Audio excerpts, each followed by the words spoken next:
Hello everyone! Ayan, good evening po sa inyong lahat. And for today's video ay magluto tayo ng isang masarap na ulam na naman para sa ating lunch and syempre hanggang dinner na rin kung may matira. So magluluto po tayo nitong ating sweet and sour fish. At so ang gamit nating isda ay tuna or yung yellowfin tuna.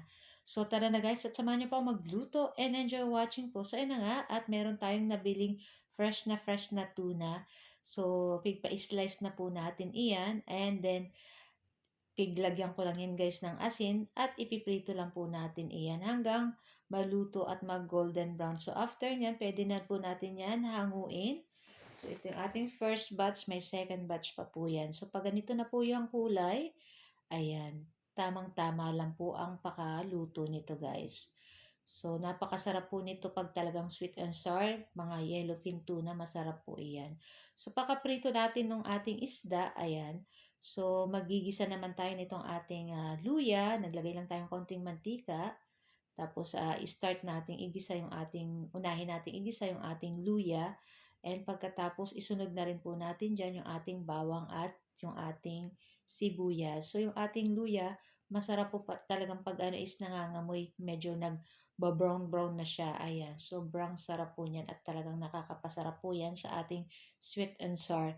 Tapos nilagay ko na rin dyan guys yung ating carrot, isang piraso lang yan. Tapos pig-slice ko lang na maninipis na pabilog.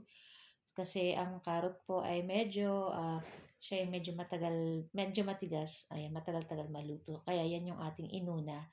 Tapos naglagay na ako ng konting toyo. Ayan, para sa pampalasa. Tapos naglagay na ako ng banana ketchup. Ayan, tapos maglalagay po tayo dyan ng tubig para yung tansyahin na lang po ang paglagay ng tubig. Ayan.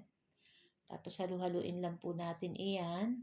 So, pag sinabi pong sweet and sour, so matamis-tamis po yan and nag-aagaw yung asim. Tapos, ayan na nga at maglagay na tayo ng konting salt. So, yung ating isda, maalat na rin po yun, kaya hindi tayo maglalagay ng masyadong asin.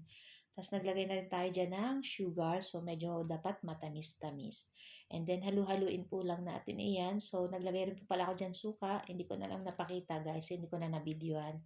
So, pagkulo, ayan, pwede na nating ilagay yung ating isang sachet ng tidbits, pineapple, at maglagay na rin tayo nitong ating slurry or yung ating tinunaw na cornstarch para sa pampalapot.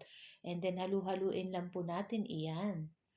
Ayan, ako napakasarap talaga nito guys.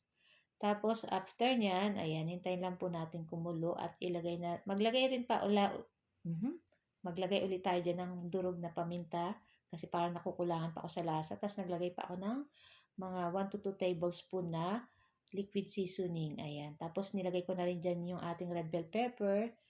Tapos, ayan, ilagay na po natin dyan yung ating piniritong isda. So, yung nabili ko guys is sobrang malaki po kasing isda yun. Kaya, yung pagpili ko is kasama yung ulo, tapos yung laman. So, yung buntot, kung ano sasabawan na lang namin yun, saka yung kalahati, no? Ulo ng isda. So, yan na nga, at mamaya, papatayin natin yung apoy, at ayan, iibabaw lang natin dyan yung ating mga nandyan na sangkap. So, napakasarap po niyan. Nakapagdagdag lang, sarap yung ating pinya. Ayan. So, guys, luto na rin to at pwede na po nating patayin at pwede na natin yan hanguin.